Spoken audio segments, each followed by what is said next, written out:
Okay, yeah, thank you. Good evening, everyone. For me, what I normally do with things like this, I try and make it as interactive as possible. Because first of all, uh, during the lockdown, I was teaching, and we used to have online classes, and it's okay. You just find out at the end of the day, everyone turns on their system and they leave. So to be sure that people can hear me and people are part of it, I usually ask that we be slightly interactive. So looking at PowerPoint, I think let me start from here. Can you all put messages on the chat, because I would like to know what level are we at in PowerPoint, so we'll know how to go about it. Are you guys beginners? Are you intermediate?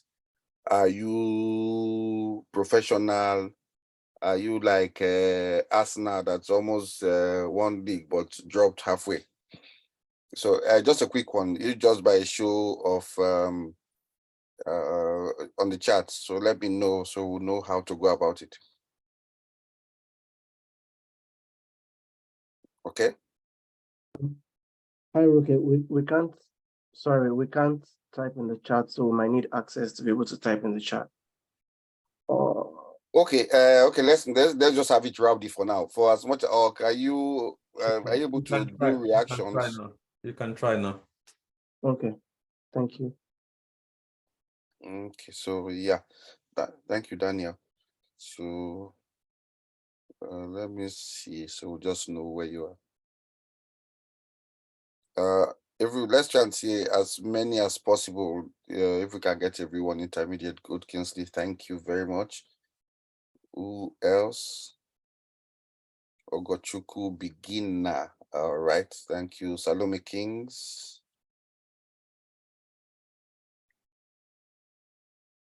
I'm positive there are more than 2 people here. Adedayo intermediate. All right, good. Daniel novice, correct. Jeffrey intermediate. Okay. Looking at it, that means I think it will range from novice, that daily PE beginner, from novice to beginner to intermediate. All right. Not to take too much time. So what I would do, let me start, because there's some novices amongst us, novice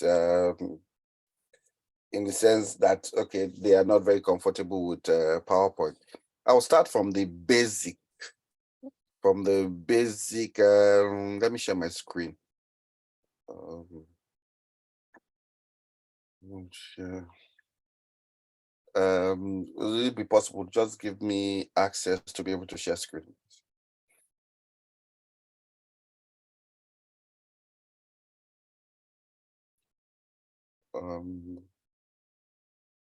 Allow me. Are you there? I'm not able to share screen for now.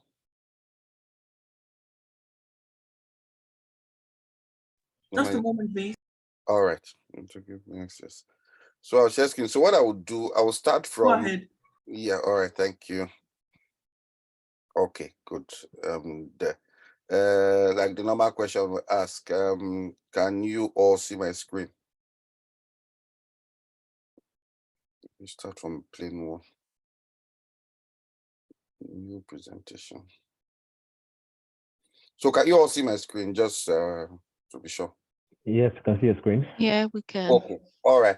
Basically, now this is I did a bit of philosophy, and there's something called a tabla rasa. Tabla rasa. I hope I'm pronouncing it well. I'm just trying to pose. It's called a blank slate. Mhm. And in this blank slate, you can achieve almost everything. And so for PowerPoint, I would say one of the most important things in PowerPoint, it's your ability to appreciate colors. because it's a visual medium, unlike a Word document that's okay, you just have all the text. For PowerPoint is a visual medium, and you need to be able to blend images with text messages and blend them in such a creative way with colors that it's visually appealing. What I found out that most people do is that okay, when we'll go into that, we'll talk about complementary colors and contrasting colors and colors that help. But first things first, this is the PowerPoint template. And of course, it gives you the, when it says click to add title. So once you click, automatically, you are able to type anything. Let me be slightly narcissistic and write my name, Ruke. So that comes as a title. And I might say, okay, fine. I don't really like this font. It's too it's in the evening, so my English is not too much. So bear with me. So, but I don't really like it. So what you now do, you right click. I'm assuming that everyone should know right click just to highlight it. Once you're able to highlight it, then you can now say, okay, now let me increase the size. Or okay, for better still, let me even increase, let me change the font to something that it's more appealing. So there it is, it's there already. And I'll say, okay, fine. I'm just looking like that. Okay, let me make it a little bit more interesting. Let me add some images. Your what's this thing called now? Your typeface might be slightly different, but once you look through the header here, you'll see where it says you might see picture. With picture, once you click on picture, you have the option of going through a photo browser, a picture from a file, stock images, or online pictures. Online pictures, if you are online, once you click on that, it brings up different pictures. You see, there are different pictures. Let me say, okay, fine. Ruka is dreaming of traveling. So let me say airplane.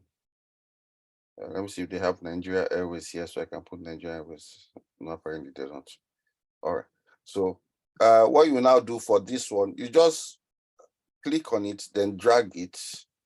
Or so insert. It's called you just insert it here, and it goes there. But when I find out that, oh, okay, this picture of this Shanghai Airlines is very lovely, but it's covered Ruke. So there are different options. You can say, okay, it's a bit too big. You put your cursor at this edge here, then drag it down. Drag it up or down, depending on what size you want, and you place it there. And it's okay, fine. I don't really like where it is. So once you click on it, you are able to move the picture around to wherever you want. So let's say, okay, Ruke, and first of all, after the heading, you have this place to a subtitle. Okay, so you click on the subtitle, Ruke dreaming of traveling. So that's it. But for me, I like colors. I'm a Nigerian. We are very colorful when it comes to that. So I'll now say, okay, fine. Instead of just having it plain black and white, why can't I format the background so the colors are a bit more appealing? So to do that, you right click. This thing shouldn't disgrace me. Let me cover this one up. So you right click. Yeah, when you right click, it now gives you this option of formatting the background. So I'm just going through all these basic ones that will go jump into more of it. So to format the background, you are given different options. It opens up a drop down here, solid color. So you might decide to fill it solid color, and here it not shows you color. So there's this paint bucket here, the fill color. So if you click on this, it brings out different colors. And the fact that they are beating Chelsea, now let me choose blue, light blue. So you put blue and the color comes out. But now I realize that the blue and the black, I don't really like the way it is. So let me take a lighter shade. That is a bit too light. So we'll now go in between here. Okay, yeah, this one I might go with this. Or on the other hand, what I usually use is something called a gradient fill. If you click on the gradient, so it now gives you a different gradient. And for me, it's a bit, I find that a bit more creative, more visually appealing. So, and depending, for me, for PowerPoint, like for most things in life, the more you use it, the more you work, the more you learn new things, the more you experiment, and until you get to a place where you are comfortable. So you have moved from novice to beginner to intermediate, and you're now using it well. So, and here the different stops for the colors. So you can decide, okay, fine, let me move this a bit here. Just play around with it until you get something that you like. And also, for all of these ones, you can actually change the colors because when you click on it, where it says color, you come here to the paint bucket and you can decide to change the color. I say, okay, let me use Arsenal red. This one, no, it doesn't make sense. So when you go like this and you do not like what you've done, up here, you can either use Control Z or Command Z if you're on a Mac, or just go here and you click here and you undo it. So that basically, it's how you, type, how you import pictures into a document, into your slides. And what I would do, let's talk about some of the pitfalls that people fall into when they're using PowerPoint. And I have, let me see where's the slide. Just bear with me. Okay, I think it's behind here. So there's something I did for my students. It's called Designing Effective PowerPoint Presentations. So what we'll be looking at 5 different things that make PowerPoint effective, or that make your designs effective. First of all, let's start with big. What they say about PowerPoint, about the text and graphics that make it big. It's not a Word document, so they're not expecting you to have all the information there. So, and usually PowerPoint, apart from the fact that we now use it online, it's for presentations, and for the presentations, you might have people in a hall, some might be sitting way back, and so for them to be able to see and read it, the graphics need to be big, the text need to be big. So this is just different fonts, like you can see. This one, okay, it's a bit easier for us because we're looking at it on a computer screen. But ideally, Arial 12, which most people use to type, or even 18, is too small for a PowerPoint presentation. So if you look, these are the different font sizes. This is 24, 32, comes to 36, even comes up to 44. So for example, now Becky, how do you estimate if it's big? What they advocate is that you look at it, put it on the screen, then step back about 7 feet and look at it from there. If it looks good, fine. If you can read it effectively, fine. If not, it means that it is too small. So, but the bigger, the better. The bigger, the better. So that's in terms of big.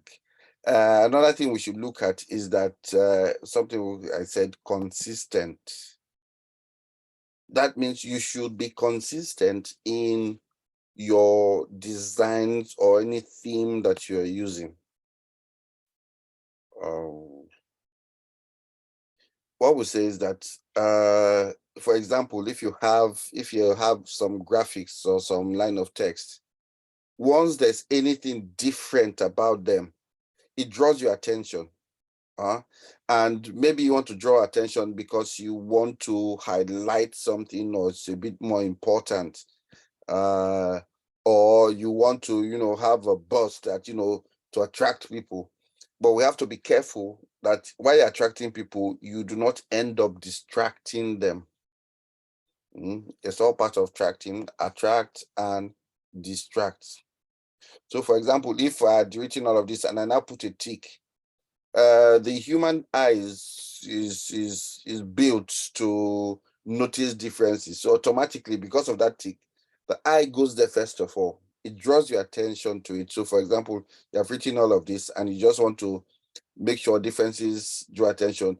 Once you put a tick, once you get on the slide, all your eyes, it draws people's eyes there. Once you now have, okay, for example, like I said, if you now want to highlight it so that you now put something different, it now becomes too, I'm trying to think of the word. Once it's like the saying, there's this Oyibo saying that says, too many cooks spoil the broth. So once these things are a bit too many, it now starts getting distracting instead of attracting with friends.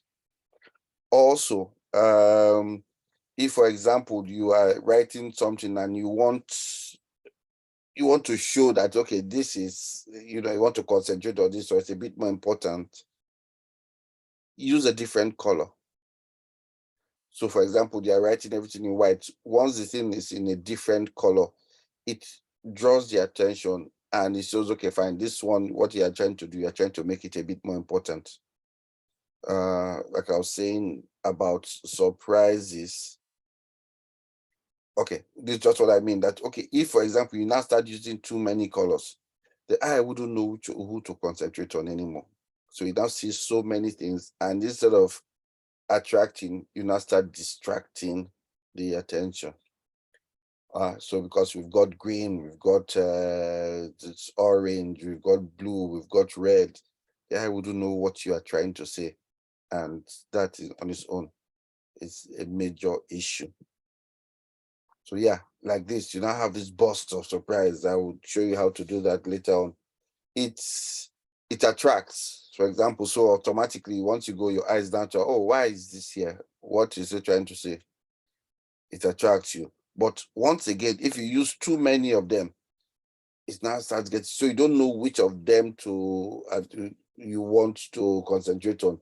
There's this and there's that, and it now becomes distracting. Okay. So far, I hope I'm making some sense so far. Hello. Yes, you are. All right, Yes, thank you you. are. I like encouragement. Thank you very much. All right. And so that's about being consistent. And it should be clear. Make it clear. So whatever you're trying to say, be clear about it. I remember one of the first presentations I did when I was in as a teacher. It had all capitals. I didn't know how to, then I didn't know about PowerPoint. So I just went there as I was typing. I think I was using the header. So I didn't know that you could change it. So it all came out in capitals. And what they say about that is that capital letters are difficult to read in PowerPoint. So just looking at this and this, the upper and lower case, it's, it's so, oh man, you already had me for evening. It's better, it's easier to read. Let's just put it, let me keep it simple. It's easier to read. Try and avoid all capitals because they are a bit more difficult. Then in terms of fonts, there's the tendency to say, okay, fine, let me make it, artistic. Let me make it gangentious. Let me make it slightly different. And let me do it like James Bond. But some fonts are more difficult to read than others. Some are easier. So there's the sans serif and the serif. This one, it looks like, I don't know if anybody knows Zorro. There's one program that I used to watch then when I was young. It looks like the Z from Zorro. And it's because of all of this one, it's a bit too busy. So this simple one is clearer to read and is better. Fonts.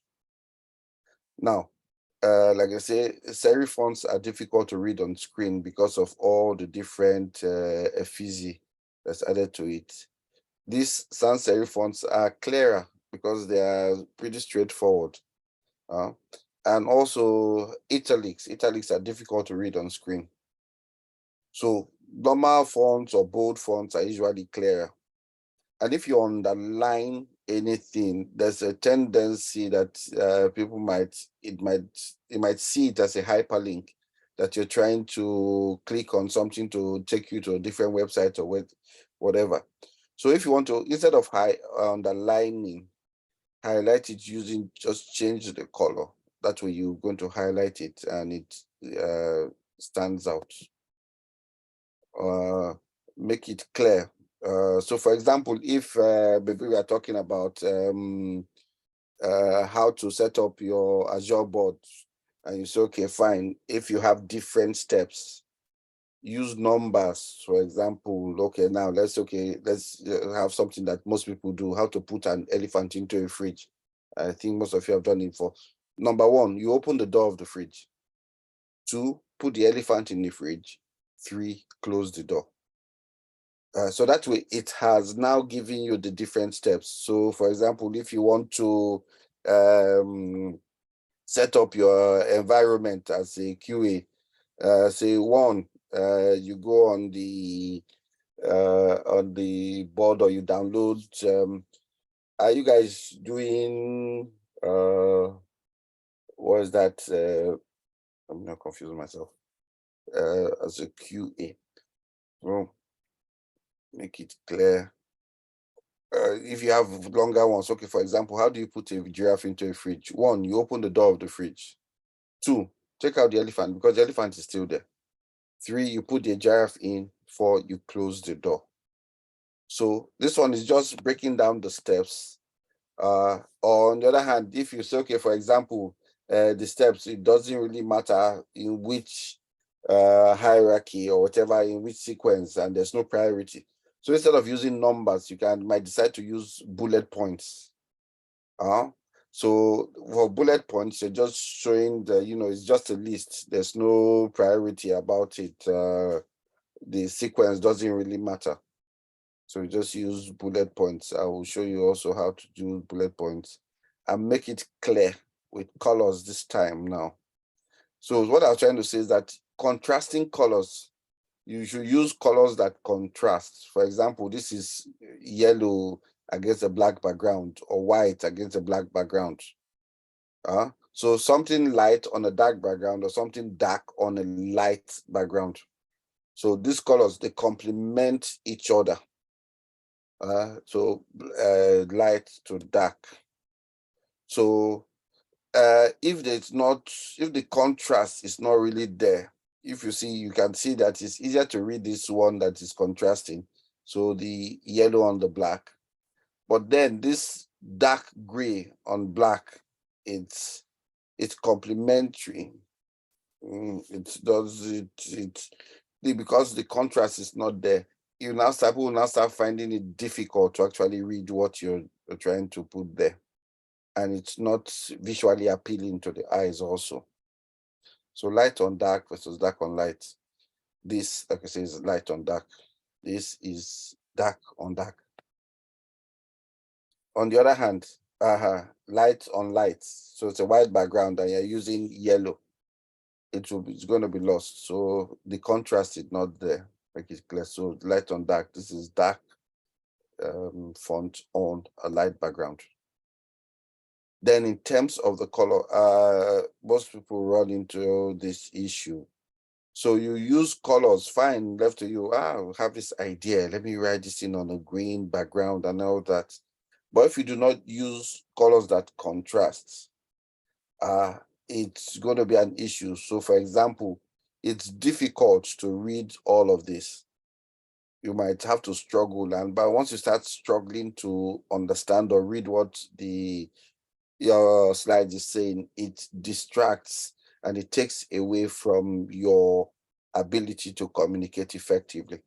Remember that all of this PowerPoint is just a communication tool and how you're trying to communicate with different things. So this is the difference. Let me just go back one step. Go back. Yeah. So this is not it's not contrasting, but here, by the time the color pops, you can now read it better. Okay. But then an issue is going to be that if you have issues with recognizing colors, that means one or two people might be colorblind. Wahala day, we don't know what to do. Make it clear in terms of the size. Size matters in PowerPoint. And for example, if you remember when I imported the picture of the airplane, size implies importance. Which one is more important, my name or the airplane? So if the airplane was more important, make it big so that once you come on the slide, that's the first thing you're seeing, because you want people to know that that's the important thing about it. If for the example, it's very small, once they look at it, it's okay for it to be this small, it is not important. These things, they are very, very, there's a fine line between getting it right and getting it wrong. And I think with practice, you will start getting it easier. So like I said, size implies importance. So the bigger it is, the more important it is, and it stands out. So also, there's another artistic thing that you need to do. This picture, once, depending on where you put it, it's going to direct the eyes somewhere. You can see that the picture, the guy is holding up an image or whatever. So your eye naturally, it's just a natural instinct, looks that way. Instead, you should have put it on the left, because that way, yeah, it now balances and you're able to see things. So PowerPoint is actually a combination of plenty things, of logic, of creativity, of which other thing can I think of? It just bundles everything together and you use it. Okay. So I've looked at big, consistent, we have clear, and okay, should I do progressive or simple? Like I say, KISS, keep it simple. I'm not so stupid, but like almost in everything in life, keep it simple. Keep it simple. In terms of the text, keep it simple. So for like this, now you have something like, was it Joseph that had many colors in his coat, or rainbow colors? It is distracting, it's not simple.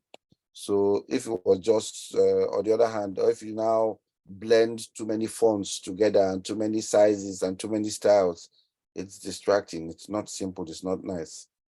There's something called, there are different rules about PowerPoint. There's the 5x5, there's 6x7, and all of that. But like my uncle used to say, rules are made to be broken. But you need to understand the rule. So you know when you're breaking the rule, you know why you're breaking the rule. So the 6x7 rule says that you shouldn't have more than 6 lines per slide. So like, look at this slide, there's 1, 2, 3, 4, 5, 6, tops 6. So that way you don't have too many things. And even the 6 slides, you shouldn't have more than 7 words per line. So like this number 1, 2, 3, 4, 5, 6, 7. So this is the ideal way PowerPoint should be, because it looks pleasing to the eyes. It doesn't look complicated. It doesn't look jumbled up. It doesn't, 6 lines, 7 words per line. But at times, all the rules are the rules are to guide you. I don't think it's like the tablet of the 10 Commandments that must be brought down that you must follow it all the time, but it helps you. It gives it's a guide. Okay, keep it simple. Like now, look at this page. For whoever, what do you think about this? Anyone? It has too much text. It's supposed to summarize your point. Bam. Yeah. Too busy. Too busy. Rather, it's too detailed. It's like I said, it's not a Word document. You can't put everything there. And so instead, just have something simple: instruction technology. It's a process involving people, procedures, and tools for solutions to problems in learning. So this has captured the information the other page wanted to say. But with this one, okay, you can see, you can follow it. It's it goes well. So with this is ideal, simple, and it's better. So for example, if you're writing, you want to write about your team charter, or maybe the principles of Scrum, don't now just go to the go online and copy everything word for word. Break it down, maybe even use bullet points to bring down, but you need to understand what you're talking about. So when you see any of the bullet points, you're able to explain it. I was actually talking to some of my students today that don't put everything in there, just put one line, but understand. You have to understand it to be able to explain it in a simpler form. Fallen leaves observed. So like this one too, they're trying to put in all the information, and no, instead, do it simple. So this is the same thing as that one. With this one, even though the information is quite a lot, but you are it's easier to comprehend and it's easier to grasp than having all that with so many things. Holding leaves. This one again, no, this is too detailed in terms of graphs. No simpler.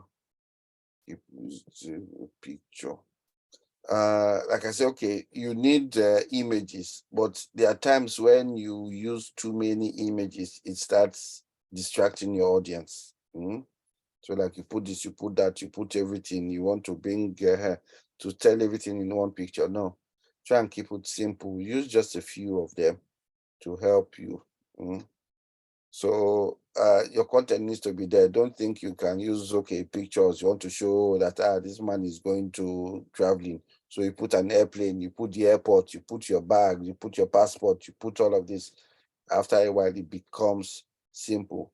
There are one or two. Towards by the end, we'll look at some templates. Some templates come with sound. But then the sound at times can be distracting. I remember when I was doing my internship, and one of the templates we came up with had some sound. And by the time the thing came on my plate, everyone was confused because they didn't know what it was. And so, bam. So, Alan was talking about James Bond, all this kind of James Bond sounds. No. It distracts too much. So maybe all those, small ones. So you can use effects, but all those ones, all these ones will come up later. For now, keep it simple. Use the basic, do the barest minimum you can. And in terms of transition, let me not sound too tribalistic, but Yoruba people like all this kind of gangacious things. Hard transition, that this is flying from here, flying from there. Hope Ogadej is not here. Allow me, I can find that one. So instead of having so many transitions, just keep it simple. Just appear and disappear.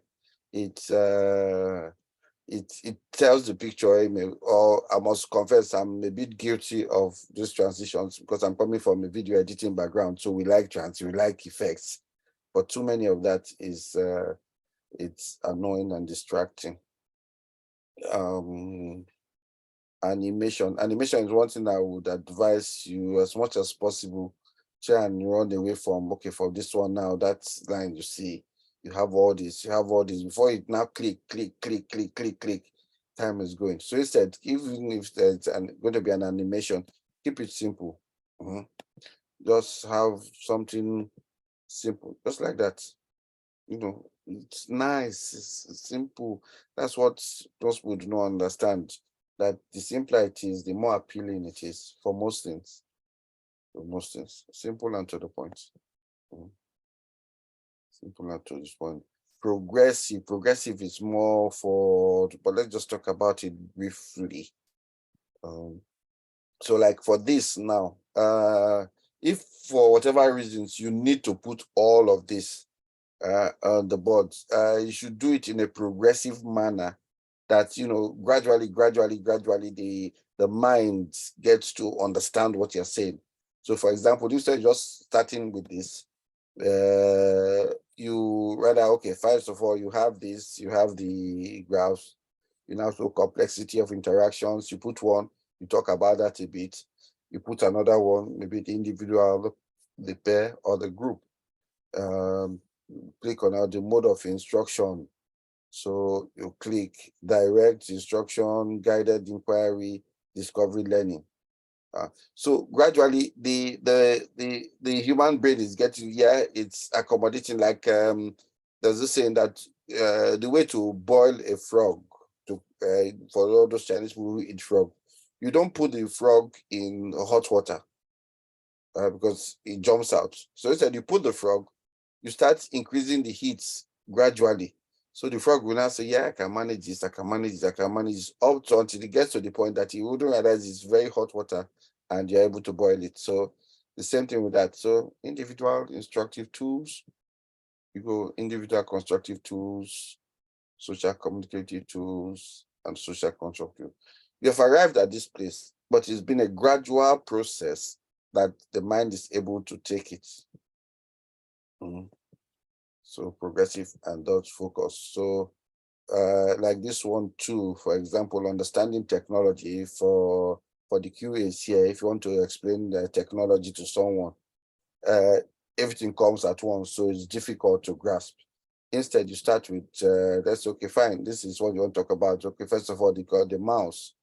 You now click on mouse, and it now shows you where the mouse is. They say, okay, yeah, that's true, that's a mouse. Then the main storage, you click, it shows you where the main storage is. Function key, goes to function key where you used to flush it. The software, what's soft about it? The tissue. Floppy disk, I don't know, well, it depends on how old you are. Some people might not know what floppy disk is because your modern generation now, you could use floppy disk. So that's the floppy. IO error, that's the spillage on the floor. CPU is there. The user interface is there. The debugger is there, and backup system, but just in case. So you have done it progressively. So you're talking about it. All the information is there, but because it was progressive, you've now focused on it. So this basically, just to summarize all that we have said, that's like it's going to be a short one. So in summary, first things first, BSCPC. It should be big in terms of your graphics. Make it simple. Make it clear. Be progressive when you have quite a lot of information, and be consistent in what you're doing. So, words. Publication is the key. Text to support the communication. Pictures to simplify complex concepts. Animations, visuals to support, not to distract. sounds only when absolutely necessary. So for me, what I'm going to do, all this one that I've been talking as if I'm a specialist. No, what I found out in life, if there's an easier and more effective way to do it, use it. And that brings us to the point of using templates. We've got a lot of free, fantastic templates online. So what I normally do, I just go on Google and let's say, mute up. Google free PowerPoint templates.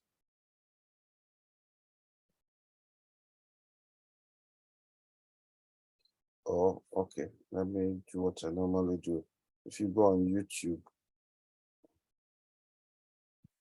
let's do PowerPoint templates. So we have different ones. I know I've used this one before. Let me open this one. Let me just see some of the ones that I've used. I think I've used this before. And the way it is, for these templates, there's a tutorial that's usually attached to it. So you are able to follow the tutorial and achieve wonderful templates, wonderful presentations.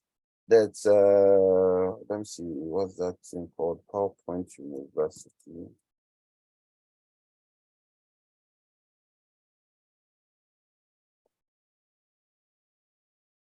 You know, honestly, I think this, almost all the slides I've used in Blue Sky have been from this place, PowerPoint University. So that's a free tip for you guys. I'm going to charge a lot of me for that, for giving you people my secrets. But with the PowerPoint University, it's, you know, they've got so many simple, wonderful templates that you can use. So let me see. Monzo.com. Oh, You know what? I'm not going to say again because I never were. And okay, skip parts.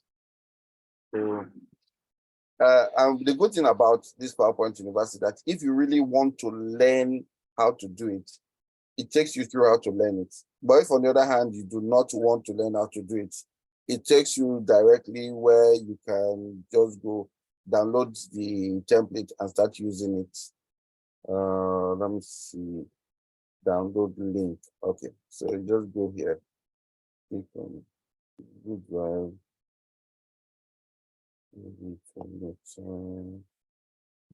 Search for and download. So automatically, once you click on that, it now opens. So you now have, so all you need to do for this, once you click on this, like remember I was starting to highlight it. You can now change the font. It is download.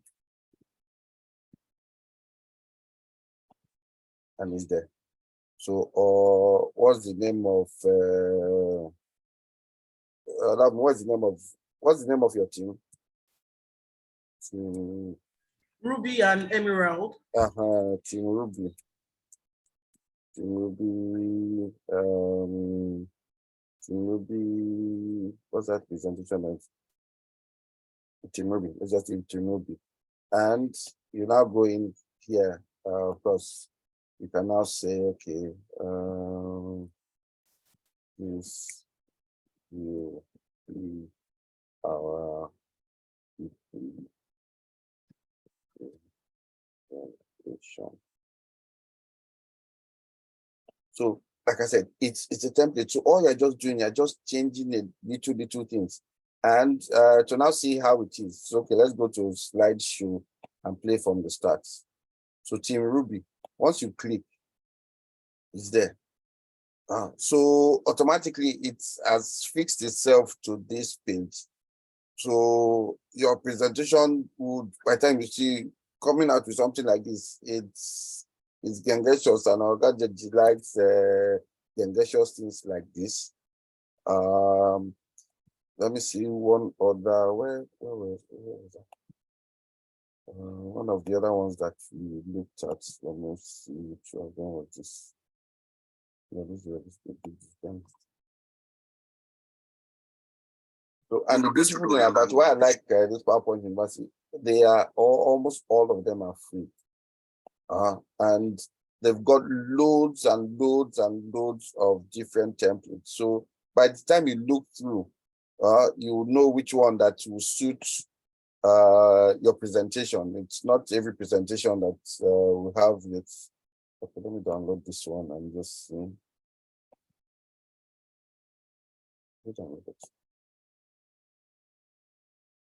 Yeah, no.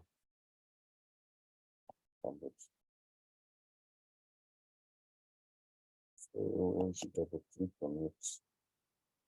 So this one now, okay, for maybe you have something that has more information. Once again, once you click here, it highlights it for you. And once you highlight it again, you are able to change it. So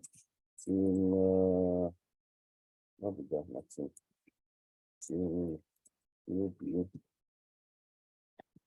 Team Amber.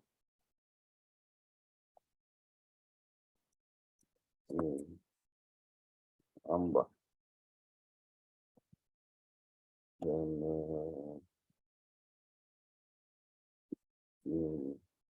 Arsenal.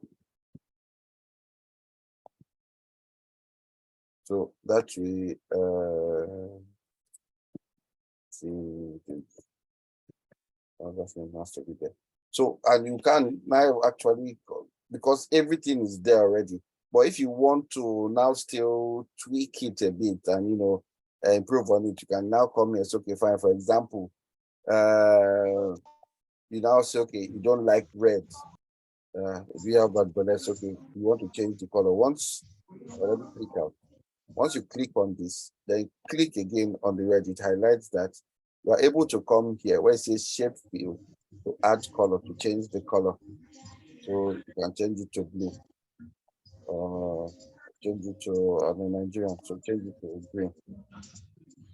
So the same way you can come here to and change it to green. Okay, number one, so you don't like 01. You can delete the 0, so just 1. Or you can put in any number under 25. You type everything and all of that. And most of the templates come with simple transitions and animations. So for example, you see, this one just comes from Team Ruby, Team Amber, Team Arsenal, and Team Digi. So what I would advise, start off with the templates. The more you use them, the better you start. Once you start understanding it more, you can now decide to edit them and do other things with them, and find which one is most convenient for you. In today's tutorial, I'm going to show you how to create 3 options in the first slide PowerPoint, and this is how the slide teaches you how to do all of that. Show you a circle color with the first option. Okay, you can just add some.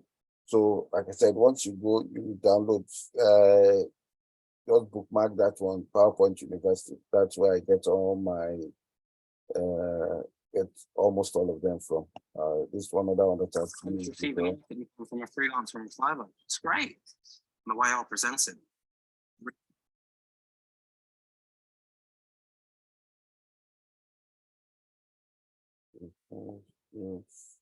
So with this one, you can put maybe, okay, I'm doing maybe your sprint 5. Okay, you say sprint 1, we did this, sprint 2, we did that, or doing sprint 0. So you just have different things. And that way, yeah, instead of just having it as a plain text and having it bland, you okay, I'm very conscious of time. Now, any questions so far?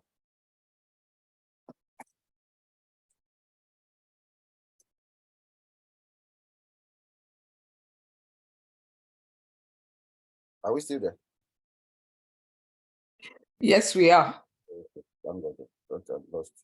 So basically, it's a crash course, but the way it is, what I can still suggest or give out that fine.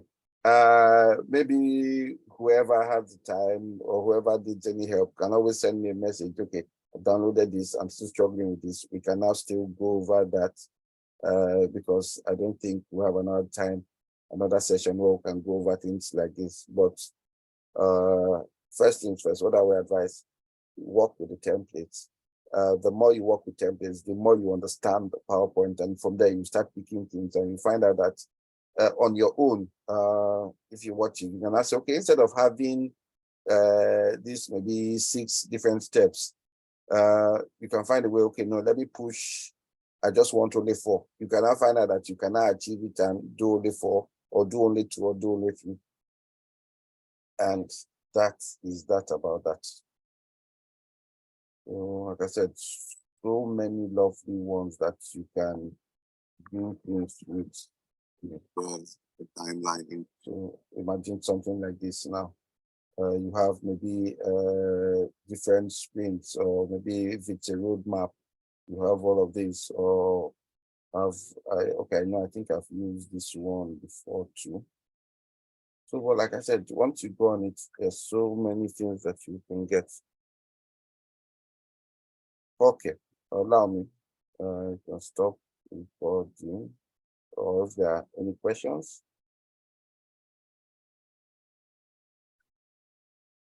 Usually,